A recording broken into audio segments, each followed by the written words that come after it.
So part three of the mid-module recap. Um, so the final part that you need to submit in assignment 2 as a written thing before or by Monday of week 8. There's no slippage on that deadline. We have to have that by then, or we can't actually assign you an interview, and some of the interviews start that week, so there really can't be any slippage on this. But the final part is the employer awareness report. And this is really a note to yourself about what it is that this potential employer does. And so we want you to make notes and put it all into one document for safekeeping, really, and that's the kind of thing which you can mug up on your way to the interview if you actually get a physical interview, or in preparation if it's an online interview. So you should know, what are the products that the firm does? What are the services that go with those products as well? What is its history and origins? Just briefly, everyone will know the sort of the founding facts about their firm, who founded it, roughly when and how and why. And there are some sort of stories that most people know. Okay, you should be familiar with those.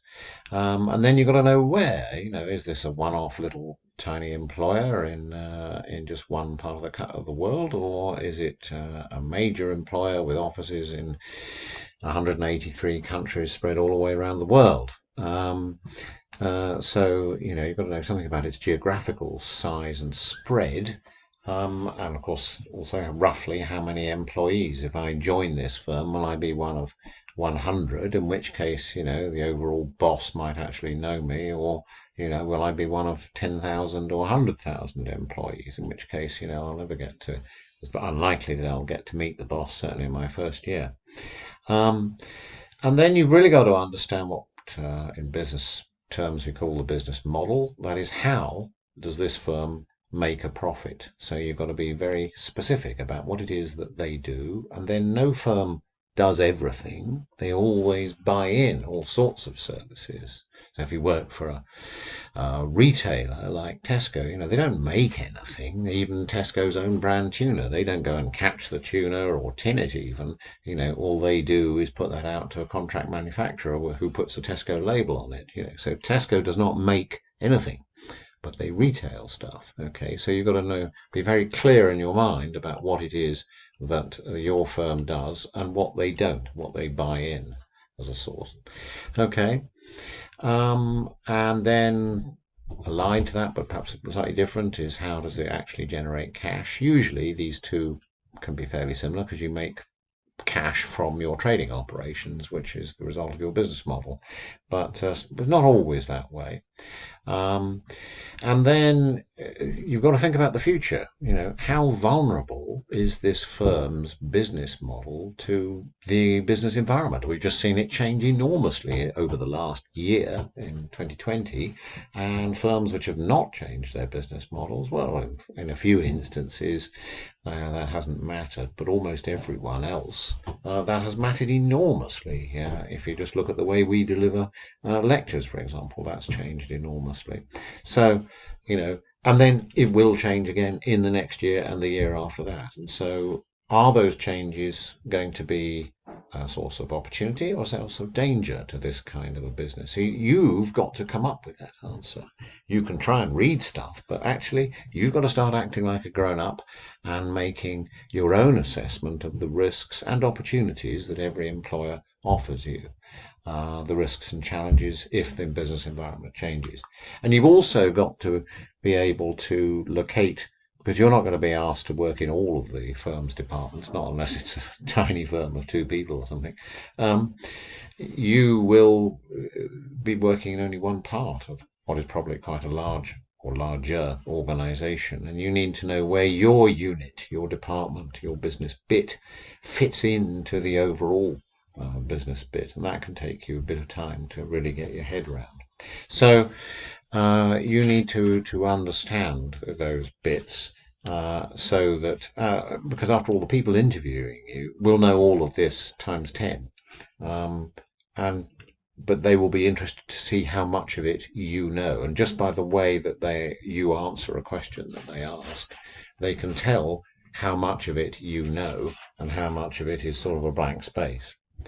So that you make sure that you cover all of that in your employment awareness report. We don't offer you a structure. You can put it in any order you want because it's just a note from you to yourself in a week or two's time, just in case you do get called for interview, and you can structure it however you want. It doesn't really matter, but it's got to have all the bits in it or something along those lines in it.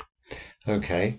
Where do you get the data from? Well, first of all, the company itself and its own website and so on. But then you want to, especially as we get towards the more right-hand end of those things, you've got to the evaluating of risks and opportunities and so on. Well, what do the trade press say? If they're a big firm, then there will be people commenting on their position, analysts and all sorts of people, and what do they say the big dangers for this firm are? You should be aware of them. Don't necessarily have to agree with them, but you should be aware of what they say the big issues are for your firm. So as regards the assignment, we'll be looking to see that you've sort of done the basic research, and then more important than that you have joined the dots and started to make an incisive analysis of what are the key issues facing this firm. And this is not an abstract thing. You need to be aware of it. If you're going to accept a job ultimately with this firm, do you really want to be joining a ship that is going down, that's not going to be in business in 3 months? I would suggest no.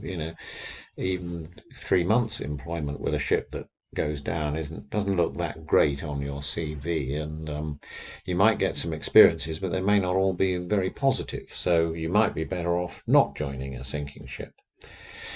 And you've got to, no one but you is going to tell that. So that's when you want to ask around people who might know in the industry and people who might know that kind of a firm or might know the firm itself. And that's our strong advice to you. Ask around. Use LinkedIn to find out what people really think of this firm. And then for assignment 2, the main part of it is the bit that you get marked on is the taster interview. So you need to have submitted as one document your cover letter, your CV, and your employer awareness report by 1 p.m. on Monday the 9th of November. That's week 8. There's no grace period allowed.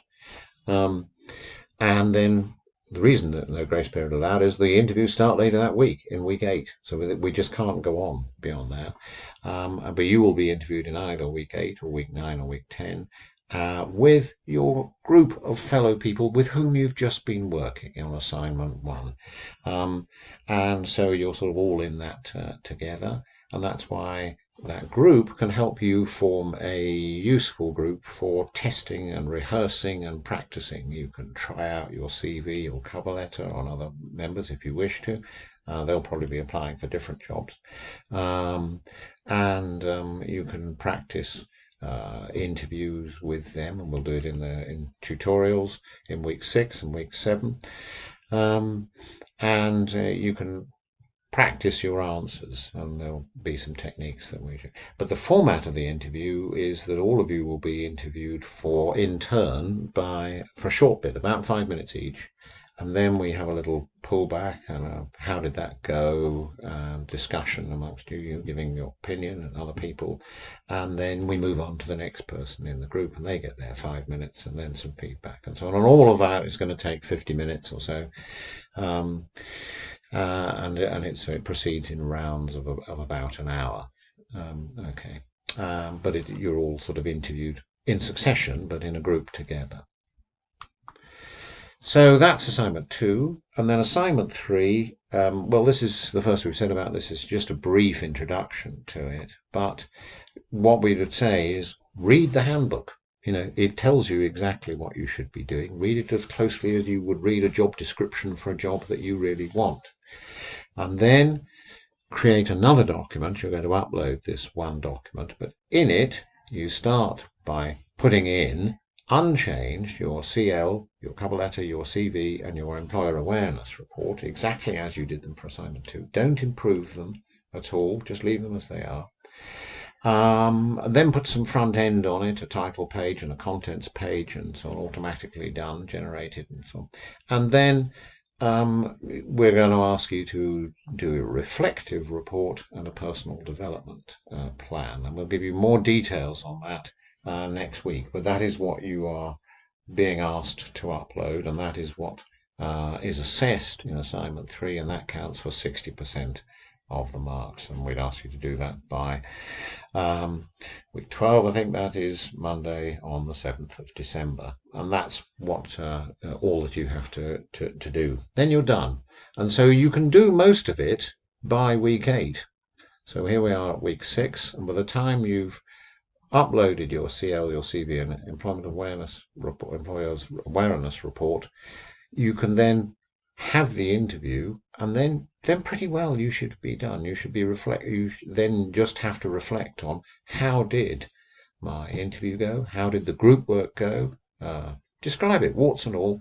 And also, if you've had second thoughts about anything you put in, or your employer awareness report, or CV, or CL, put those comments into the reflection. I think I should have done more on this, more on that. Great. This is the point at which you start to improve things, and we see you reflecting on it and then improving it. Fine. You don't have to show us the improved it, just show what you would do. After all, it's in your own interest to create your own improved CV, isn't it? So that's assignment 3, and that will be, when you've done that and uploaded that, well, that will be the end of the module. So thanks very much.